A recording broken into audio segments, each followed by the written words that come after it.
be not a poet? Where is poetry to be found? Thus wrote Samuel Johnson in his famous Life of Pope. Between Dryden and Dr. Johnson, Alexander Pope was perhaps the greatest literary figure that England produced. Today, we have with us in the studio Dr. Deborah Knuth from Colgate University. She is an 18th century specialist and a scholar who has worked on Alexander Pope's The Dunciad. Today, we are going to talk to her about her interest in Pope and his age. Dr. Knuth. Thank you. You're welcome in India, and I hope you enjoy your stay here and you find your stay both fruitful and enjoyable. Thank you very much. You have worked on Alexander Pope. Which aspect of Alexander Pope have you worked on? I started studying Pope as a poet, as a technical poet almost, in terms of the control that he exerts over language in the heroic couplet form and on a very small scale, and became more and more interested in his entire career and then really in his biography while I was studying him in graduate school. So I became interested in the friendship that he developed at the end of his life with Bishop Warburton and various other kinds of literary affiliations that he developed. So now my thinking about Pope's poetry is not only about his use of rhetoric and his linguistic mastery and Pope as a poetic genius, but also Pope the person, and to see Pope in his place and time is another aspect of his work that I find important. Because today we cannot study a poet without knowing his background. And especially if we know the background of the poet, the age in which he lived, the society in which he lived, then that helps us understand his poetry. What kind of a background did Alexander Pope come from? Alexander Pope's situation is, his geographical situation and his personal situation is all of it, I think, important and relevant for his poetic career, because his family belonged to a very small group of Roman Catholics in what was otherwise a very Protestant country. And Catholics in England at the time, during the 17th and 18th centuries, were persecuted, I suppose one could say, economically, if not literally. Mm-hmm. They paid double tax. They were not allowed to own property within 10 miles of London or to live within 10 miles of London. They could not hold public office or vote. So Pope grows up as an only child and a little bit of an eccentric child, I think partly because his parents were elderly, but also because he was part of a group that saw itself as set apart. You could only attend religious services clandestinely. It was technically illegal to attend a church service as a Roman Catholic. So Pope is both in a society that he's relatively secure in the sense that his parents are relatively well off. He certainly had to make his own way to become ultimately the landed gentleman that he became. He bought himself a country acreage of land and built a beautiful house. But he did that with his own labor, with the fruits of his own writing.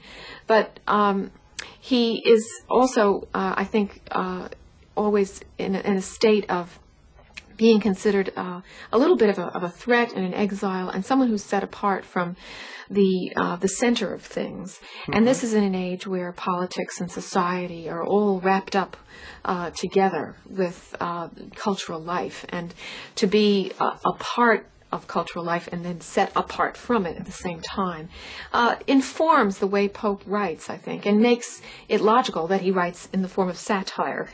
I see, yes. Satire was the dominant mode of writing in the 18th century, wasn't it? And probably what you want to say is that Pope's own situation was such that he became the most suitable expression for the kind of society in which he lived. Yes. Why was satire the dominant mode of writing?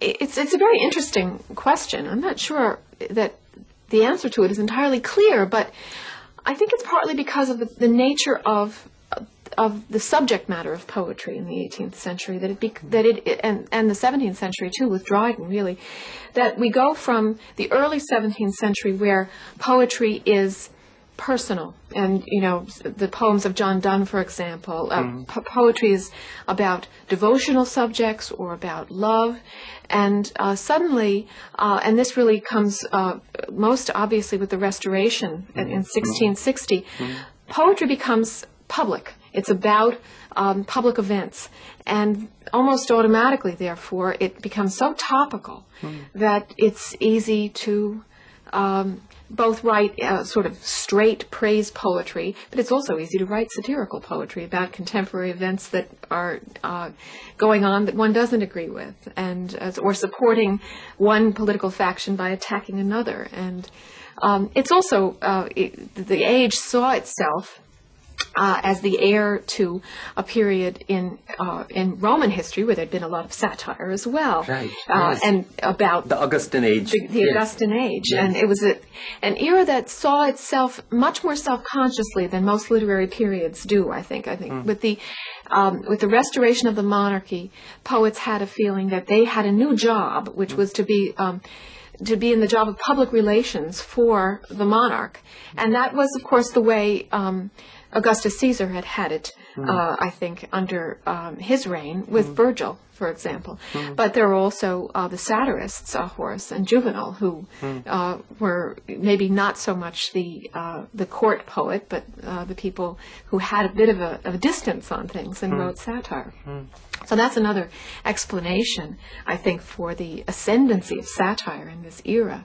So certainly Pope, being situated as he was, there were all kinds of personal reasons that satire was a normal mode of expression for him. He always saw the underside, or saw from a slanted perspective on things. But he was also working in the mode that was already quite popular because of Dryden.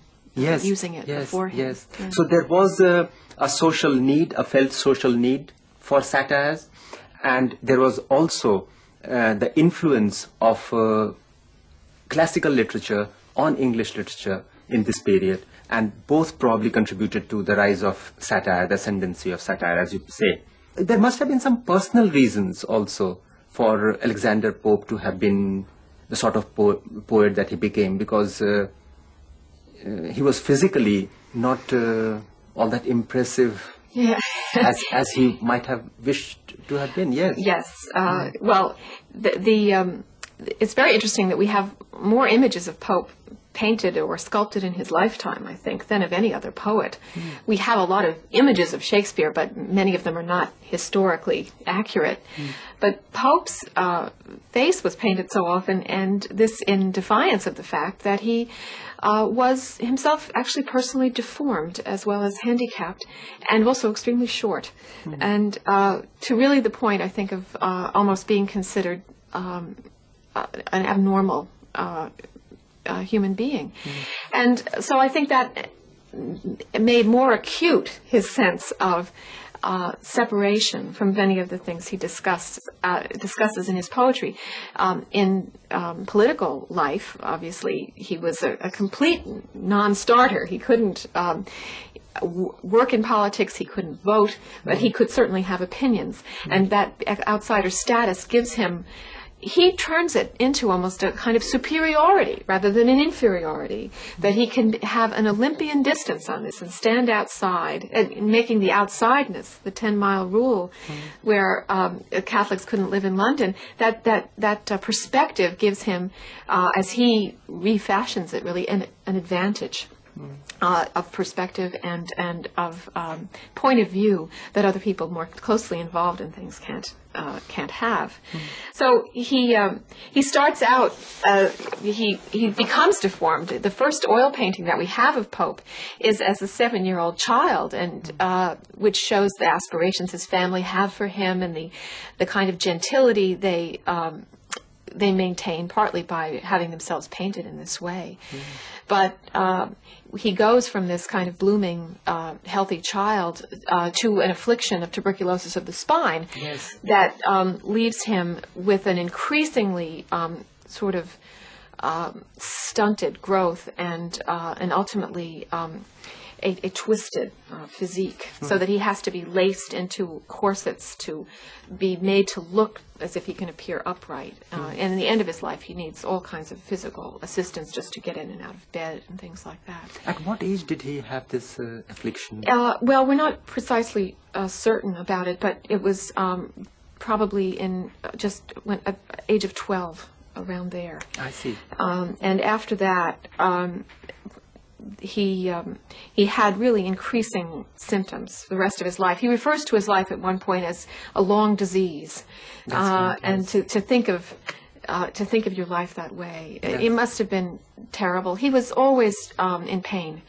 All the time. Back pain, basically, I think is what it was. And there are people who saw him late in his life remark upon the marks in his of the muscles in his cheeks that show the strain of the pain. And you can see it in some of the paintings of Pope. Since Pope did not control this image, this is a caricature of Pope as a monkey, as a humpbacked monkey.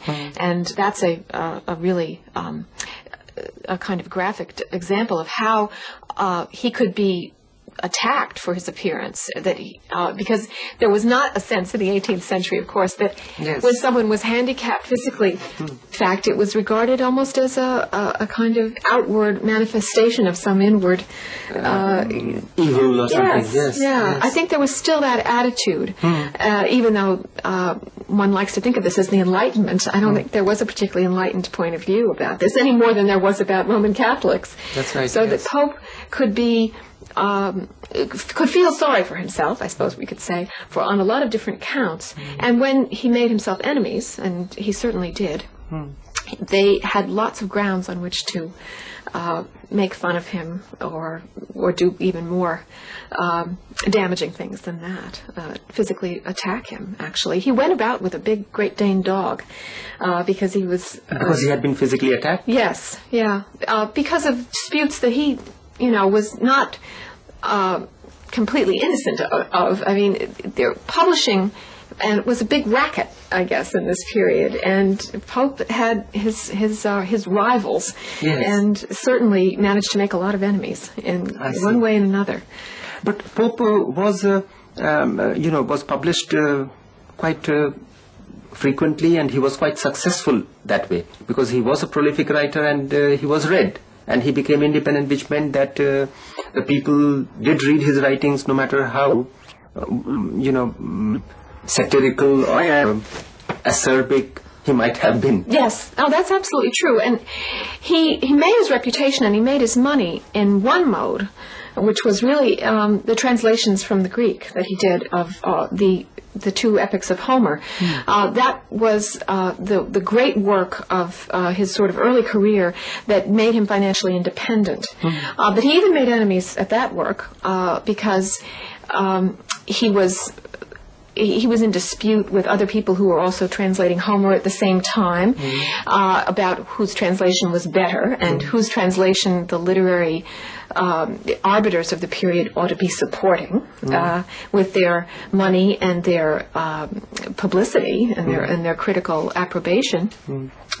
And people like Addison, you mean? Yes, particularly that's part of the source of the dispute I think that Pope had with Addison was about the Homeric translations. Yes, because you recall he said he criticized Addison as someone who could not make up his mind, willing to wound and yet afraid to strike, just hint a fault and hesitate, dislike.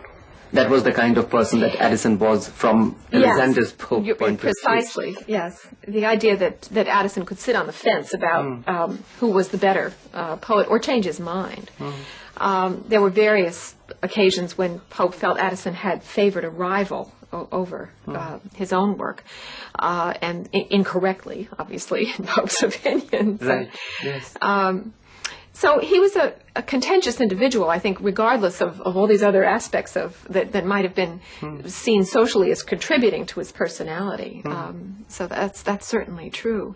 And it's remarkable the variety of writing that he did and the volume of it. Well, Dr. Johnson makes a big point in his Life of Pope about how Pope was such a perfectionist. And that's, of course, what first drew me to Pope was his care in the concentrated writing of his couplet poetry. But Johnson's particularly interested in the fact that Pope was always revising his work. He never let a finished copy go. He was always putting out a new edition with additions and corrections and emendations and reconsidering things. So he worked very hard. Yes, even of The Rape of the Lock, the 1712 issue was only of 2 cantos, the first 2 cantos, and in 1714 there came another one. Yes. So could you tell us something about? Pope revised The Rape of the Lock, I think, partly seeing that it had offered him a wonderful opportunity to write a sort of full-scale mock epic, and very much in the mode that Dryden had used in Macflecknoe, and that Dryden had inherited really from the French writer Boileau. And so it was, I think that when Pope was originally asked to write The Rape of the Lock for a very personal kind of situation, and saw in it an opportunity to write the perfect mock epic, and it is, and many people think it's his masterpiece. He writes a much longer mock epic poem later in his life that he can never stop tinkering with up until his death, and that is the Dunciad. But The Rape of the Lock he finished. I think he finished it even to his own high standards, and when he did it with the 5-canto complete version Of 1714? Of 1714. Right. And there he was absolutely successful, because anyone, even a layman who doesn't know English literature so well, if he knows Pope, then he knows him by his The Rape of the Lock. Yes. Let us go back to his friendships, his relationship with other writers of his time. What kind of a relationship did Pope have? Because from the satires, we get the impression that he quarreled almost with every single person he knew. Well, I think it's important to remember about Pope that he had a very important series of friendships, or he was in a club, basically, of like-minded people who did satire, and that included Swift, in the early part of the 18th century. And he had a wonderful collaborative relationship with both Jonathan Swift and John Gay, and that probably, and Dr. Arbuthnot is another writer that they were together with, and Arbuthnot was also the Queen's physician, and so they got to meet at the palace. So this was, at a period under Queen Anne, the great Anna of The Rape of the Lock, where Pope was, in a way, not so much on the outs. He was sort of in. And that was also when the political side with which he was most affiliated, the Tory party, was also in ascendancy.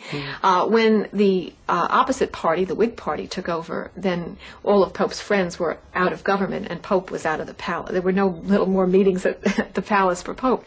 But this club that he formed with Swift and Gay was called the Scribblers Club, and they all did satires, all different ones, all written under the imaginary name of Martinus Scriblerus, someone who was a kind of mindless scribbler, and that really was the breeding ground for a lot of satirical work that Gay did in The Beggar's Opera, for example, and Swift did in Gulliver's Travels. But with the death of Queen Anne, which is just about the time of the second edition of The Rape of the Lock, that whole little group splits up, and way splits up, because Swift is sent to Ireland and never really has another post, another opportunity to come back to England. And Swift and Pope, that was a very important relationship, I think. And after this, it's carried on by letter rather than in person. Yes. And so they're all working on their own after that, and with varying degrees of popularity and success. Yes. Gay has tremendous popular success with The Beggar's Opera, but he also gets himself into political trouble because of it. So Pope had literary friends, but he also managed to make himself certain literary enemies.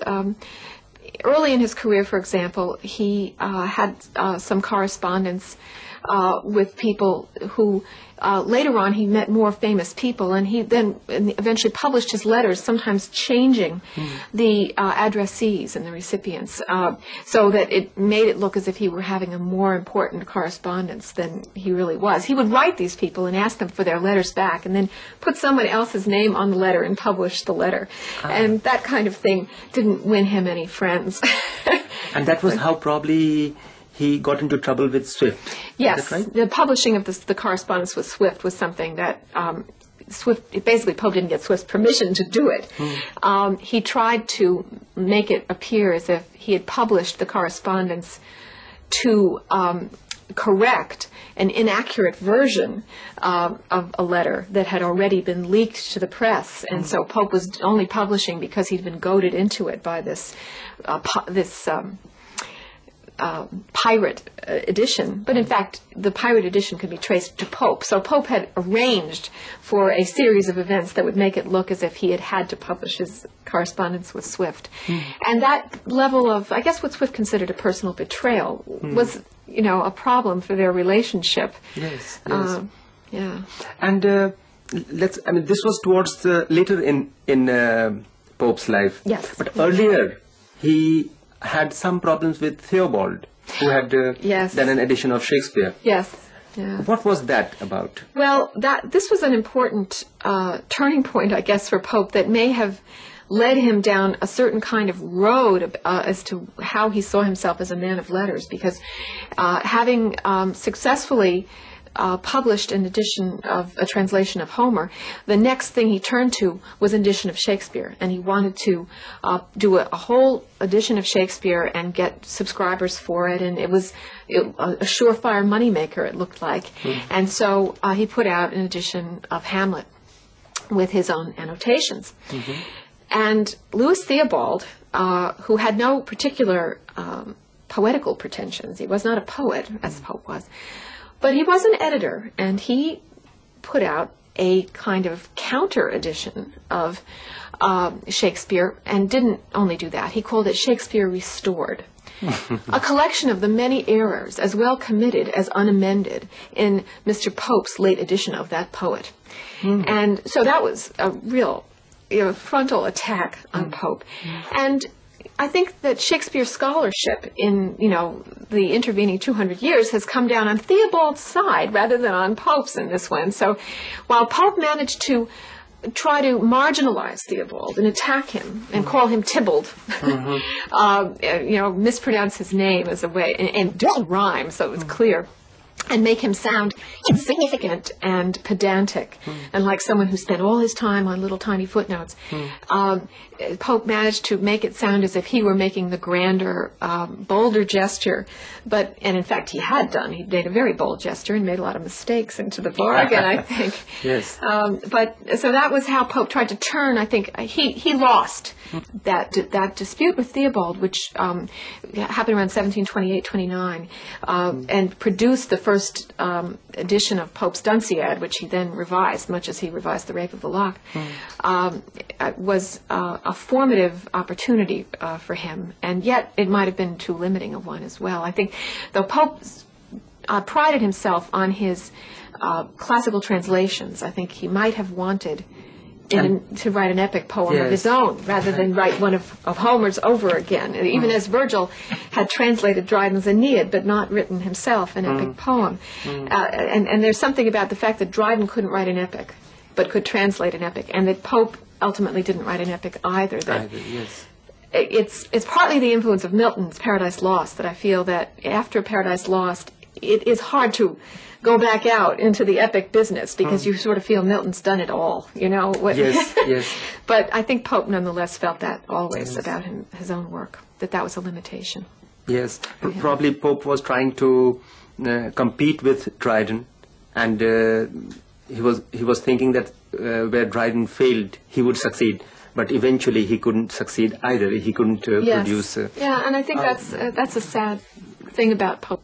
In this program, we have examined Alexander Pope in the light of his relationship with his contemporaries and his peculiar position because of his Roman Catholicism in a predominantly Protestant society, and the impact that all these had on his poetry, even on the heroic couplet that he wrote, that the tremendous balance that is there in the heroic couplet. Deborah has related it to the peculiar position that Alexander Pope enjoyed in the society, living away from the society and still living very much in it, living culturally right at the center of the society, and still he was an outsider because he was not allowed to live within 10 miles of the city of London. With this background, it would be more helpful to read Alexander Pope's poetry. Thank you. Thank you. Thank you.